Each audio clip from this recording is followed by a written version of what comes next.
What's up, guys? This is the Real Quaid here.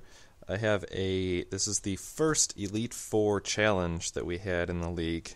So this is going to be a battle video between our Elite Four member All Milk Diet, and he is facing cbcoro in this one. Like I said, this is the very first Elite Four battle we've ever had, so it's a little exciting. If you guys are unfamiliar with the format that we're running, specifically with our Elite Four, basically what we're doing is our gym teams have 3 of one type, 3 of another. If you have a Pokemon that's both types, you're allowed to have a wild card. But our Elite Four teams are a little different for the sake of providing a greater challenge. The teams, whoever the member is, will pick 2 types of their choosing, so they're not going to be...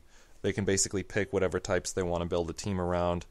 But in addition, they are only required to have 2 Pokemon of one type, 2 of the other type, and they have 2 wild cards, regardless of whether or not they have dual types in there or not. So it's a little more flexibility and freedom for the Elite Four teams to provide a bigger challenge for competitors as they get to this stage. So I just want to look at his. So All Milk Diet he's a Steel Water type Elite Four member. He's got on his team, his steel types are Pharaoh, Thorn, and Metagross, and he's got Politoed and Ludicolo as well for his water. And then just rounded out with a Venomoth, which hits me close to home. He's been my boy on my gym team. He's also got a Dragonite, which will probably succeed pretty well in the rain as well. So let's just start this one and see how it goes. I have not watched this yet, because I did this in one of the tournament battles where I just didn't watch it. And I thought it was more interesting, both for me and for sort of the live commentary that I didn't expect. I didn't know what was coming. So, cbcoro leads with his Mamoswine. All Milk Diet goes for the Venomoth, probably to try to get something set up before rocks or anything. Unfortunately, misses the Sleep Powder. That'll happen from time to time. It's unfortunate that when it does, but he actually survives an Earthquake, which is surprising to me, just because Mamoswine's attack is so high. But he didn't have a Life Orb. He could switch attacks. I don't know what item he's running, but Venomoth goes down, unfortunately, without doing anything. So, Mamoswine sets up the Stealth Rocks. Ferrothorn throws Leech Seed at Mamoswine here. Looks like the animations are not turned on, so this might be a little bit tricky to know whether or not things are attacking or anything like that. So Koro switches to his Gengar. Ferrothorn's going to hit this pretty good with a Gyro Ball. The speed differential is huge. Gengar's defenses are weak, and he actually manages a one-shot on Gengar. So a little unfortunate switch there. He was probably expecting maybe Stealth Rocks or something like that. So Koro comes out with the Keldeo, goes for Secret Sword, which will hit super effectively. Ferrothorn's physical defense is higher than its special defense, I believe. And he's got Power Whip to come back right at Keldeo, and manages another one-hit KO. So, oh no, he actually, Keldeo survived just barely, I'm sorry. But he's going to bring back Ferrothorn, because Keldeo will knock him out with another Secret Sword. Goes for Metagross with that stronger physical defense, neutrality to Secret Sword.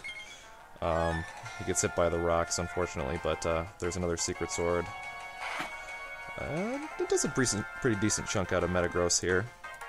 So Koro's going to have to bring back Keldeo, fearing probably a Bullet Punch to finish him off. But there's no way he's going to be able to finish Metagross anyway. But yep, Metagross Bullet Punch. Gastrodon is not going to mind that at all. So All Milk is going to have to pull him back, fearing an Earthquake. Or, some kind of strong move. Brings out his Ludicolo, which is a good matchup against Gastrodon, but goes for a Recover. He wasn't missing that much health. I think he was just wanting to get healthy for whatever he switched in.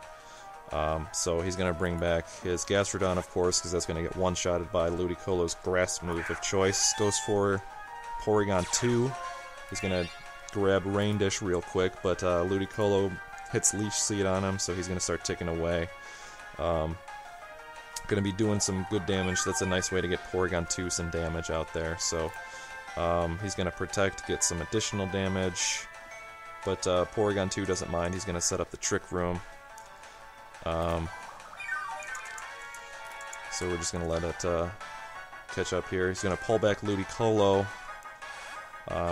send out his Ferrothorn, probably tank and get some health from Leech Seed as well. Tank that Thunderbolt pretty good. He's going to resist that. So, heals out the leftovers. He's going to heal a little more from Leech Seed as well. So he's probably about a little, actually he might even be above where he started when he sent him in. Yeah, it looks like he is, I think. So Porygon Z is going to keep struggling here. Ice Beam's going to hit him neutrally. It's not going to do much because Ferrothorn is very tanky. And this is a Trace Porygon too, so he didn't get a download boost or anything like that. He actually keeps Porygon 2 in, and he is going to fall to Ferrothorn's Power Whip. So kind of seeing the power that Ferrothorn has. Basically what differentiates Ferrothorn from Fortress is the offensive potential. Fortress is largely really defensive. Goes for Gastrodon, I'm not sure why. With the Trick Room up, Ferrothorn is going to be slower / faster. Gastrodon is really weak to it. There's no way he's going to survive that. Could be he just doesn't have anything left to take this Ferrothorn. But Trick Room ends. He could have also forgotten. Or Gastrodon is somewhat slow, I guess. He might have thought he would have been slower, but Ferrothorn is so slow. So he's going to protect, going to get the Secret Sword, get an additional turn of leftovers here. Keldeo is going to enjoy those as well, but he's so low and he's so frail that it's not really going to matter. And at this point, Ferrothorn has healed up enough that I think he will survive this. Just barely he does. So he's going to fire back a Power Whip and finish off Keldeo here as well. So Ferrothorn showing what he can do as a strong tank.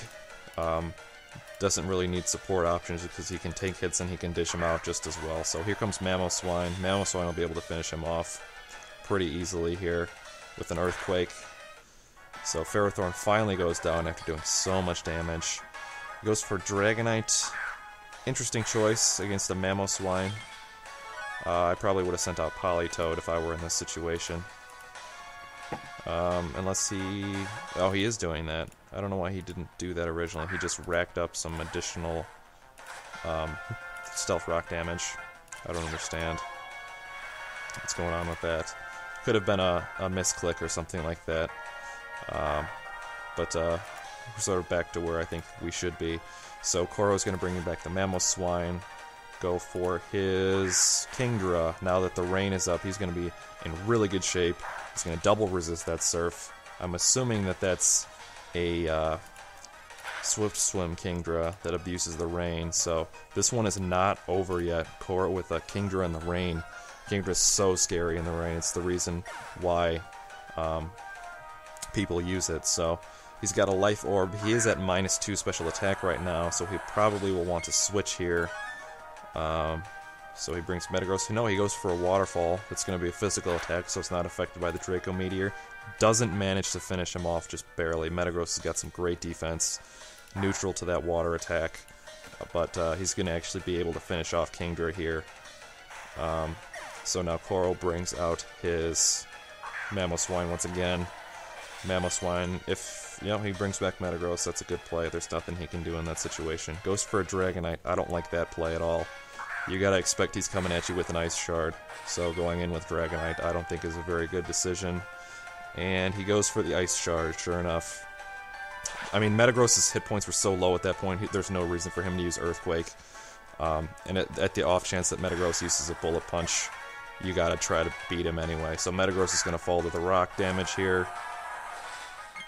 Yep, there it is. So we'll let this catch up a little bit.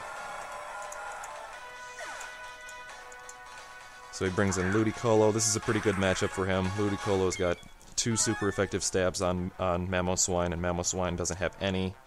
Goes for an Ice Shard, which hits it neutrally. He goes for a Leech Seed. I don't know, maybe he doesn't have attacks. I probably would have just finished him, unless he was expecting a switch, which it could have been possible. I'm not sure what the numbers are, who's got what left. If I were battling, when I'm battling, I usually keep track of, what my opponent still has left. But no, he just goes for the Scald. That's a good play. Boosted by the rain. Mamoswine's weak to it, so that'll knock him out pretty easily. Oh, and that's the end. So I don't know if he wasn't keeping track, or maybe it was another misclick or anything. So good game to both competitors. I like the Elite Four mechanics. I think it'll allow people especially like our Elite Four members, to have stronger team builds with some more freedom. So it'll be interesting to see what everybody comes up with. So Coro actually needs to win this one to become an Elite Four. I don't know if he's going to have to beat Ali as well. Ali's team I know is not set up right now, but it's a good first match for an Elite Four. It's pretty interesting. So as always, I'd like to thank you guys for watching, and hopefully I'll have some more gym battles and stuff like that coming up soon. But I'll see you guys next time.